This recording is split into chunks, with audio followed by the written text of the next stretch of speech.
Boa noite. Vamos começar hoje a falar sobre as preferências e privilégios creditórios. O que é isso? Quando uma pessoa se torna insolvente, ou seja, quando o patrimônio dela não é suficiente para garantir os pagamentos de todos os seus débitos, nós entramos em um estado chamado de insolvência civil, quando é pessoa física, corresponde à falência da pessoa jurídica. Então, o que acontece? Se ela está insolvente, se os bens dela não são suficientes e os rendimentos não são suficientes para garantir o pagamento das suas obrigações, nós entramos em um estado de insolvência.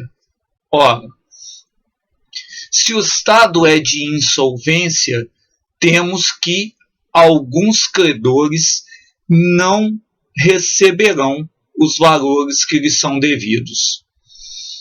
Mas quais serão esses credores? Seria justo que o devedor pagasse os credores que ele acha correto ou que poderiam trazer maior prejuízo a ele? Óbvio que não. Mas quem pagar? O Código Civil traz uma relação de preferências e privilégios creditórios, ou seja, de quais seriam os credores pagos em primeiro lugar. Só que a Lei 11.101, que é a Lei de Recuperação Empresarial e de Falências, ela modificou essa preferência. Então, hoje, quando nós vamos falar de ordem de pagamento, de preferência e privilégio creditório, nós vamos nos socorrer aos artigos 83 e 84 da Lei 11.101, que é a Lei de Recuperação Empresarial e Falência. Nos artigos 83 e 84, vai chegar um momento em que eles se reportam ao Código Civil.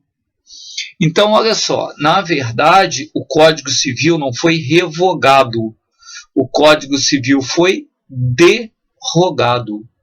O que significa? Algumas ordens de pagamento que estavam previstas no Código Civil foram modificadas pela Lei 11.101. No que elas não foram modificadas, a própria Lei 11.101 manda reportar-se ao Código Civil. Mas o que é importante nós pensarmos agora? Se a pessoa não tem condições de pagar todos os seus débitos, ela irá pagar na medida de uma ordem preferencial de privilégios que são outorgados aos credores através de lei. Certo? Então não pode o devedor pagar quem ele quiser. Quando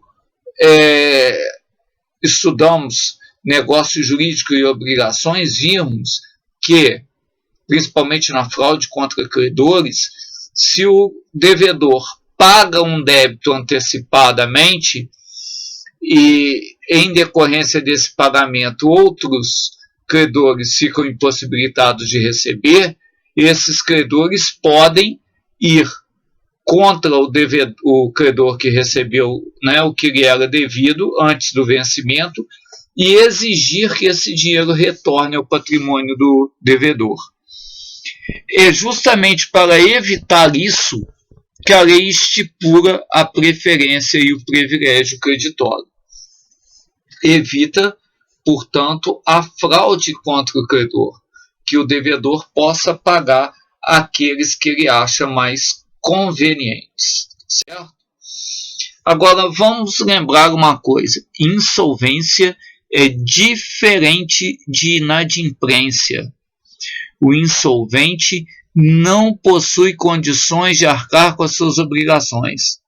O inadimplente encontra-se com a obrigação vencida, encontra-se em mora, mas tem capacidade de pagamento. Então, por que eu estou lembrando disso? Até agora, nós havíamos estudado o inadimplemento das obrigações. quais são as consequências do inadimplemento das obrigações. Agora, nós estamos estudando o insolvente, aquele que, além de ser inadimplente, não possui condições de arcar com o pagamento do que ele deve, tá certo? Então, insolvente é diferente de inadimplente, apesar de que todo insolvente, a princípio, também está inadimplente, tá certo? O Código Civil trata das preferências e privilégios creditórios nos artigos 955 a 965, tá certo? Mas, como eu já disse, nós vamos ter que primeiro olhar os artigos 83 e 84 da Lei 11.101 de 2005.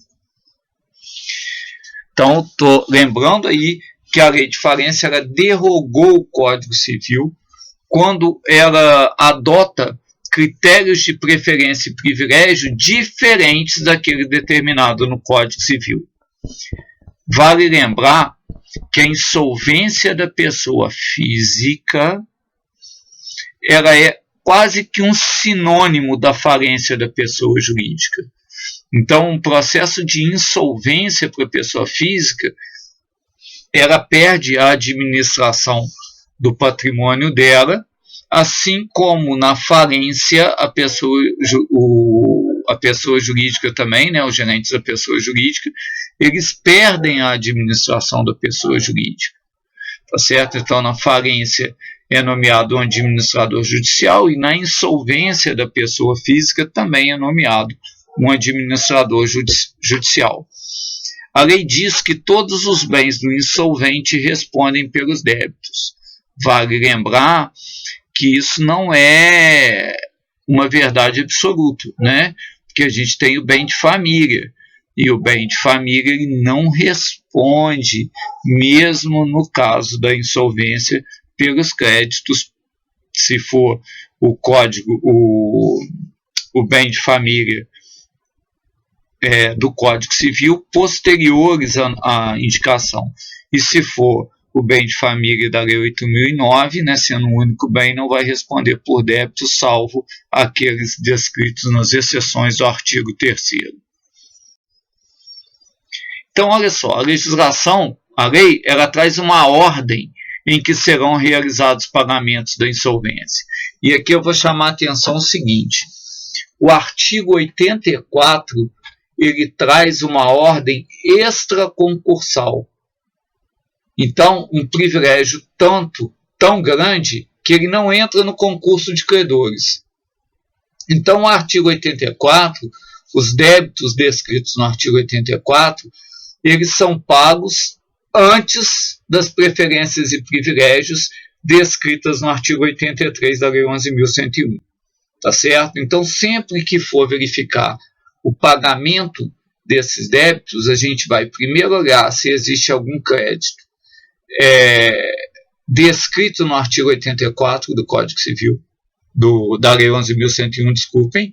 Então, artigo 84 da Lei 11.101. Se houver ali algum crédito descrito ali, vai pagar naquela ordem. Se não houver, passamos para a lei, o artigo 83 da Lei 11.101. Tá certo? Então, o 84 ele é extraconcursal, ele é pago com preferência e com precedência ao artigo 83 da Lei 11.101.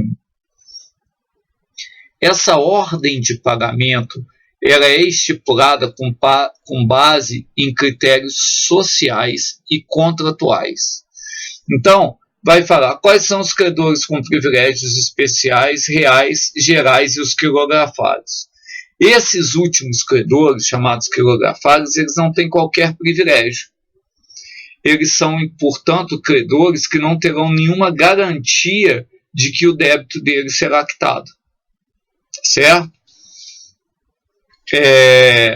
Uma coisa que é importante a gente dizer. No artigo 83 e também no 84, vamos falar primeiro do 84, eu vou pedir a vocês que leiam essa lei após a aula, tá certo? Artigo 83 e 84 da Lei 11.101.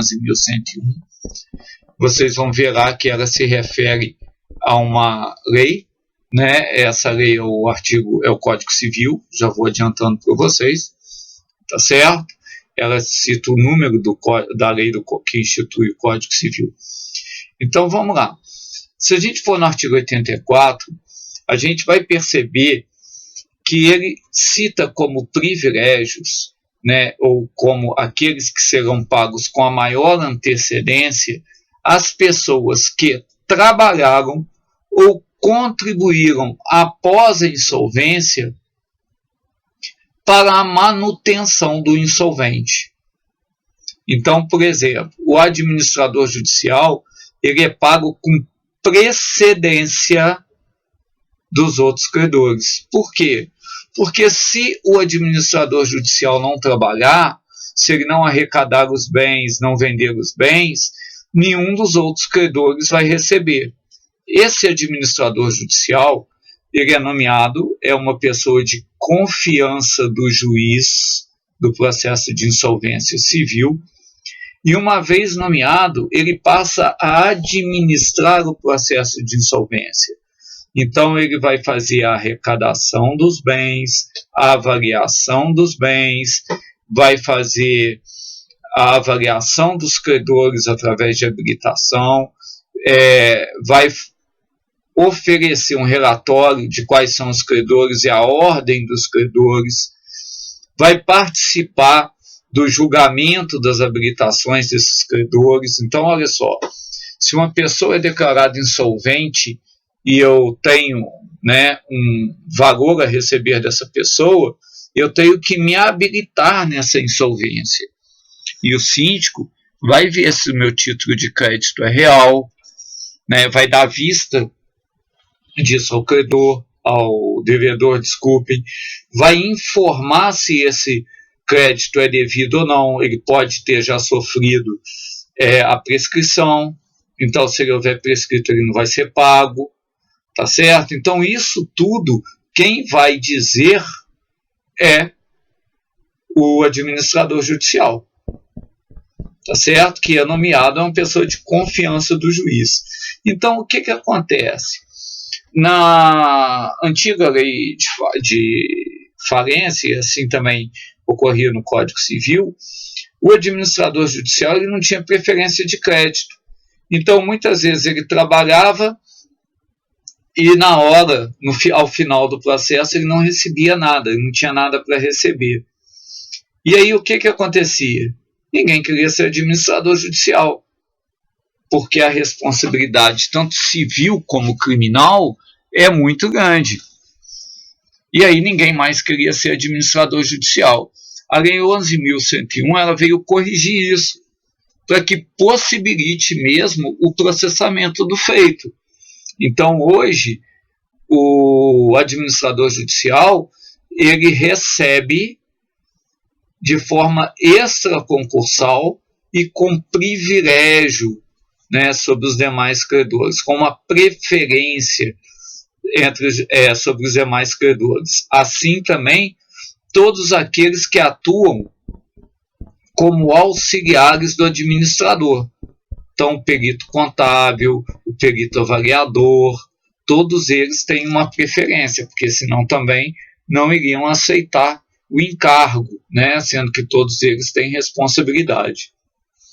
E no artigo 84 a gente vai ver também, por exemplo, os trabalhadores, né, que continuam trabalhando após a decretação de insolvência. Esses valores devidos da decretação da insolvência até o pagamento, até a realização dos pagamentos, eles têm uma preferência. Agora, não se somam. Se o trabalho era prestado antes da insolvência e após a insolvência, a preferência é só do trabalho que foi prestado após a insolvência. Os negócios jurídicos também realizados pelo insolvente têm essa preferência. Então, olha só, por que a gente está citando isso? Porque o artigo 84 ele traz, então, uma preferência para que o insolvente ele possa recuperar-se da insolvência. Por exemplo, continuando se alimentando, tendo as despesas básicas dele conservadas, né? E a manutenção dele conservada, porque a ideia dele, da família, a ideia não é que o insolvente ou a família dele venham a morrer de fome. A ideia é que se arrecade o que puder e pague aqueles credores que são determinados em lei. E aí, se nós formos ao artigo 83, a gente vai ver que os primeiros débitos a serem pagos são aqueles de origem trabalhista. Mas aí, o artigo 83, no inciso 1º, ele limita esse valor de origem trabalhista a 150 salários mínimos. Por que isso? Para evitar qualquer tipo de fraude. Por exemplo, de o patrão informar que pagava um valor maior do que o efetivamente era pago ao empregado. Tá certo? Então, aí no artigo 83 vem primeiro os débitos trabalhistas e logo depois os direitos reais. Quais são os direitos reais? São aqueles descritos no artigo 1221 do Código Civil. Hipoteca, penhor, né? Isso também, nós já citamos isso em outras edições, em outras aulas, tá certo? Então, olha só, essa lei, então, ela vai estipular, com base em critérios sociais e contratuais, quais são os credores com privilégios especiais, os privilégios reais, os privilégios gerais e os quirografados, tá certo? Esses quirografados são aqueles que não receberão qualquer garantia. Na próxima aula, vocês já terão lido os artigos 83 e 84 da Lei 11.101, bem como os artigos do Código Civil, todos eles lidos. E aí nós vamos começar a mostrar na prática como que são efetuados esses pagamentos. Tá certo? Então nós vamos fazer aqui planilhas de avaliações e planilhas de pagamento. No mais, desejo a todos vocês uma boa noite.